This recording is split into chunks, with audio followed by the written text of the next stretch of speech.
मोहन और सीमा बहुत परेशान थे क्योंकि शादी के 10 साल होने के बाद भी वो माँ बाप नहीं बन पाए थे। मोहन मजदूरी करता था और उसी से घर चलता था। सीमा ने माता रानी का व्रत रखा और फिर उसका सपना पूरा हुआ। मोहन और सीमा को एक बेटा हुआ और उसका नाम मोनू रखा। देखो जी, हमारा बेटा कितना खूबसूरत है। वो तो होगा ही, मुझ पर जो गया है। वो दोनों बहुत खुश हैं। मोहन एक दिन काम से लौटते वक्त मोनू के लिए एक लॉकेट खरीद कर लाया। लॉकेट में मोहन, सीमा और मोनू की प्यारी छवि है। उसने घर लौटने के बाद वो लॉकेट मोनू के गले में पहना दिया और बोला, ये लॉकेट हमारी निशानी है, ये जीवन भर मोनू के पास रहेगा। वो तो ठीक है, पर ये इतना बदमाश है कि पूछो मत, सोता ही नहीं है। अरे सीमा, तुम इसको लोरी सुनाओ ना। लोरी सुनकर सारे बच्चे सो जाते हैं। सीमा लोरी सुनाना शुरू करती है। लल्ला लल्ला लोरी, दूध की कटोरी, दूध में बताशा, मुन्ना करे तमाशा। लल्ला लल्ला लोरी, दूध की कटोरी, दूध में बताशा, मुन्ना करे तमाशा।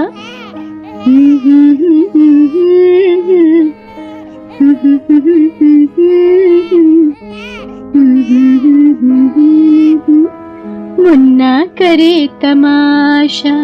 ऐसे ही दिन भी बीतते रहे। मोनू थोड़ा बड़ा हुआ। एक दिन मोनू ने मेले में घूमने जाने की जिद पकड़ ली। दुर्गा माँ के मंडप के पास मेला लगा था। महेश और सीमा मोनू को मेले में लेकर गए, मगर तभी दुर्घटना घटी। मेले में अचानक से आग लग गई। अरे बाप रे, मेले में आग लग गई है, भागो, अरे भागो। सीमा भागो, आग लग गई है। आप मोनू को छोड़िएगा मत। सभी इधर उधर जान बचाने के लिए भागने लगे और फिर वही हुआ जिसका डर था। मोहन से मोनू का हाथ छूट जाता है। मोनू वहीं गिर जाता है। माँ, पापा, बचाओ, कोई मुझे बचाओ। इतने शोर में सीमा और मोहन मोनू को सुन नहीं पाए। भीड़ से दूर जाकर वो मोनू को ढूंढने लगे। अरे मोनू कहाँ गया? मोनू, आपने मेरे मोनू का हाथ छोड़ दिया। अरे इतनी भीड़ में कब और क्या हुआ, कुछ पता ही नहीं चला। ढूंढो उसे। मोनू, मोनू, मेरा मोनू। दोनों ने मिलकर मोनू को बहुत ढूंढा, मगर मोनू नहीं मिला। मोहन और सीमा रोते हुए घर चले आए। इतनी मुश्किल से दोनों को संतान प्राप्ति हुई थी। घर में खुशी आई थी, लेकिन आज सारी खुशी खत्म हो गई। सीमा ने रोते हुए कहा, हे भगवान, हमारे साथ ऐसा क्यों हुआ? हमने किसी का क्या बिगाड़ा है? हे भगवान, आज मेले में क्यों गए हम? वो सब मुझे नहीं पता। मुझे मेरा मोनू वापस चाहिए। मुझे मेरा मोनू ला दो। मेरा मोनू ला दो मुझे। ठीक है सीमा, तुम चिंता मत करो, चाहे कुछ भी हो जाए, मैं मोनू को ढूंढ कर ही लाऊंगा। ये बोलकर मोहन घर से निकल गया और रास्ते में इधर उधर मोनू को ढूंढता रहा। ढूंढते ढूंढते मोहन को समय का कोई ध्यान नहीं रहा। शाम को थका हारा वो घर आया। सीमा रो रही थी। मोहन को देखकर वो बोली, क्या हुआ जी, मेरा मोनू कहीं मिला? नहीं सीमा, मैंने सब जगह ढूंढा पर मोनू कहीं भी नहीं मिला। झूठ बोल रहे हैं आप, झूठ। मेरा मोनू मेरे बिना एक पल भी नहीं रह सकता। मेरा मोनू वापस आएगा। आज ये वचन देता हूँ, मैं मोनू को तुम्हारी गोद में ला कर ही रहूंगा, चाहे इसके लिए मुझे अपने प्राण ही क्यों ना देने पड़े। अगले दिन से मोहन बस मोनू को ढूंढता रहा और सीमा घर पर रोती रही। कुछ दिन बीत गए। काम पर न जाने की वजह से मोहन का काम भी चला गया और घर पर रो रो कर सीमा पागल सी हो गई। कुछ दिन बाद घर का सारा राशन खत्म हो गया। तब दोनों को मालूम हुआ कि ये ज्यादा दिन नहीं चलेगा। अगर खाना ही ना मिले तो वो मोनू को ढूंढेंगे कैसे? ये सोचकर दोनों ने अमीरों के घर नौकरी शुरू की। उन घरों में मोहन घर की साफ सफाई करने से लेकर कपड़े धोने तक सारा काम करता रहा और सरला उन घरों में खाना बनाने लगी। काम के बाद बचे हुए समय में मोनू की खोज में दोनों बस इधर उधर भागते रहे। देखना सीमा, मोनू एक दिन जरूर मिलेगा। बस उसे एक बार देख लो इन आंखों से। मैं भगवान से दुआ मांगती हूँ। ऐसे ही 25 साल बीत गए, मगर मोनू अभी तक नहीं मिला। इतने दिनों में मोहन और सीमा बहुत सारे घरों में काम कर चुके हैं। एक दिन दोनों को खबर मिली कि शहर में एक अभिषेक नाम का आदमी आया है। उसकी उम्र तो बस 30 साल है, मगर उसके पास पैसे बहुत हैं और उसको 2 काम करने वालों की जरूरत है। तनख्वाह भी बहुत अच्छी है। मोहन और सीमा उसके पास जाते हैं। मालिक, हमें ये काम दे दीजिए मालिक। हमें काम की बहुत जरूरत है। हाँ, तुम दोनों काम कर पाओगे क्या? इतनी उम्र जो हो गई है। अभिषेक की पत्नी का नाम ऋतु है। ऋतु वहाँ पर आ जाती है और कहती है, ये दोनों बूढ़ा बूढ़ी किसी काम के नहीं, भगा दो इन दोनों को। नहीं नहीं मालकिन, हम बिना कुछ कहे काम करेंगे, बस हमें इस काम के लिए रख लीजिए। ठीक है, रख तो लेंगे, मगर काम के वक्त थोड़ा सा भी नखरा किया तो मुझसे बुरा कोई नहीं होगा। मोहन और सीमा को काम मिल जाता है और दोनों काम पर लग जाते हैं। मोहन घर साफ करता है और सीमा खाना बनाने में लग जाती है। ए बुड्ढे, उधर ठीक से साफ नहीं हुआ, ठीक से साफ कर चल। जी मालकिन, अभी करता हूँ। अरे ठीक से कर, ये वाला कोना क्या तेरा बाप साफ करेगा? मोहन चुपचाप सुनता रहता है और काम करता रहता है। उधर सीमा खाना बना लेती है। अभिषेक और ऋतु दोनों खाने के लिए बैठते हैं। सीमा दोनों को खाना देती है और चुपचाप पास में खड़ी रहती है। अभिषेक पहला निवाला लेता है और कहीं खो जाता है।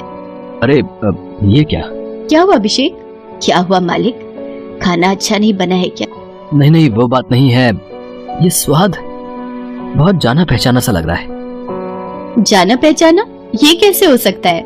सीमा ने तो पहली बार खाना बनाया है इस घर में। हाँ वो बात तो है, पता नहीं ये मेरा भ्रम हो सकता है। दोनों खाना खा लेते हैं, लेकिन तभी मोहन गलती से कांच का बर्तन जमीन पर गिरा देता है और वो टूट जाता है। ऋतु बहुत गुस्सा हो जाती है। अरे ये क्या कर दिया इस बूढ़े ने, इतना महंगा बर्तन तोड़ दिया। माफ करना मालकिन, गलती हो गई। गलती?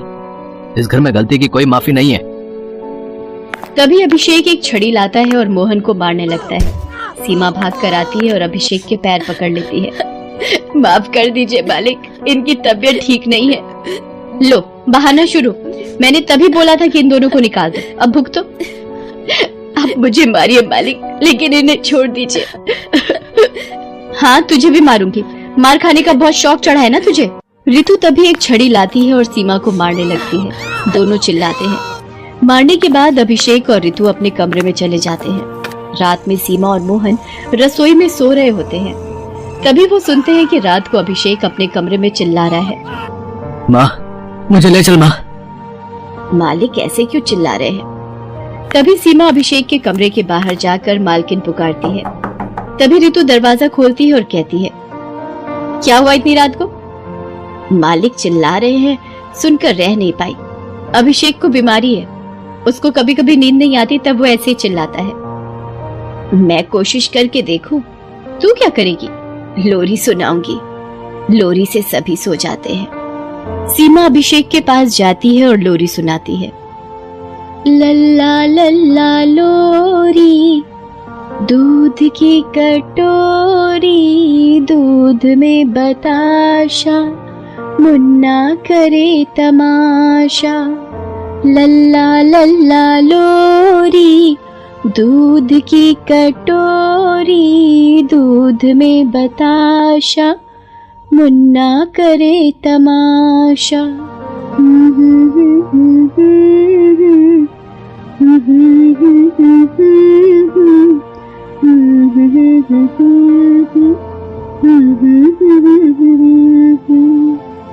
अभिषेक तुरंत सो जाता है।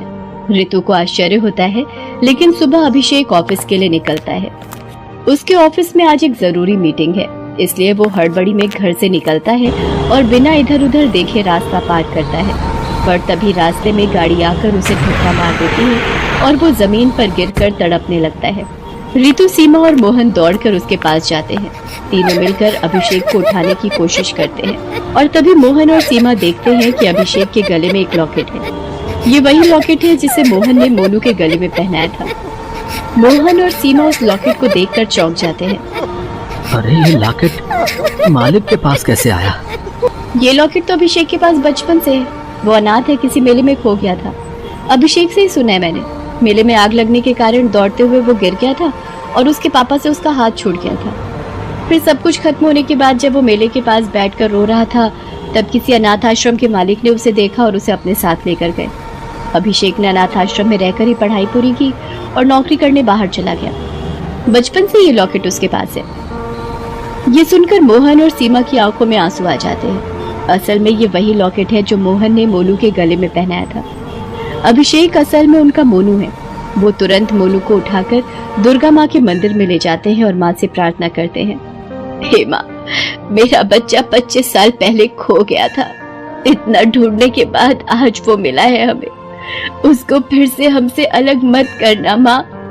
तभी दुर्गा माँ प्रकट होती है और अभिषेक यानी मोनू को ठीक कर देती है। मोनू को सब कुछ पता चलता है और फिर वो सब समझ जाता है कि क्यों सीमा का बनाया हुआ खाना जाना पहचाना लग रहा था, क्यों सीमा की लोरी सुनकर वो सो गया था। वो मोहन और सीमा पर किए गए अत्याचार की भी माफी मांगता है। माँ, पापा, मुझे माफ कर दो। मैंने आप दोनों पर बहुत अत्याचार किए हैं। मैं उस बात के लिए शर्मिंदा हूँ। मुझे माफ कर दो। चुप कर बेटा, माँ बाप से कोई माफी मांगता है क्या? ये बोलकर मोहन और सीमा अपने बेटे को गले लगा लेते हैं। ऋतु भी माफी मांगती है। अंत में सभी एक साथ हो जाते हैं और खुशी खुशी जीवन व्यतीत कर